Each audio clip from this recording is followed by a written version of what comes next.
চট্টগ্রাম অঞ্চলে ৪ দিন টানা বৃষ্টি হচ্ছে। টানা বৃষ্টির কারণে চট্টগ্রাম, কক্সবাজার, রাঙামাটিতে পাহাড় ধসে ৩ দিনে অন্তত ২২ জনের মৃত্যু হয়েছে। এর মধ্যে ৭ জুলাই কক্সবাজার, চট্টগ্রাম ও রাঙামাটিতে পাহাড় ধস ও দেয়াল চাপায় ৫ জনের মৃত্যু হয়। ৫ জুলাই দিবাগত রাতে কক্সবাজারের রোহিঙ্গা শিবিরে ৮ জন, জেলা সদরে ১ জন, পেকুয়ায় ১ জন সহ মোট ১০ জনের মৃত্যু হয়েছে।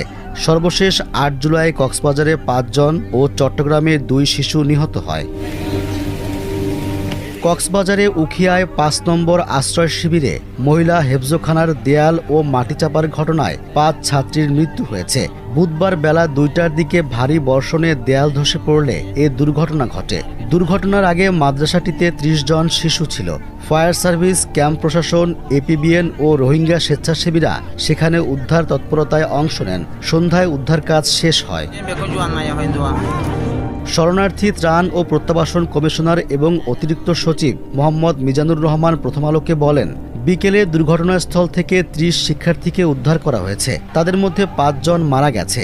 গুরুতর আহত অবস্থায় ৩ জনকে কুতুপালং ফ্রেন্ডশিপ হাসপাতালে ভর্তি করা হয়। পাহাড়ের খাদে নির্মিত দেয়াল মাদ্রাসার উপর ধসে পড়লে এই ঘটনা ঘটে। এদিকে চট্টগ্রামে পৃথক ২টি পাহাড় ধসের ঘটনায় ২ শিশুর মৃত্যু হয়েছে। বুধবার সকাল ৯টায় জঙ্গল সলিমপুরের বাগানবাড়ির ৬ নম্বর সমাজ এলাকায় একটি পাহাড় ধসে ১০ মাস বয়সী আশরাফুল ইসলাম মারা যায়। শিশুটির মা লামিয়া আক্তার মাটিচাপা পড়ে আহত হন। দুপুরে নগরের চশমাহিলের মেয়রগলি এলাকায় পাহাড় ধসে সামিয়া ইসলাম নামের এক শিশু মারা যায়। কসবা নিউজ টিভি, সত্যের সন্ধানে প্রতিদিন।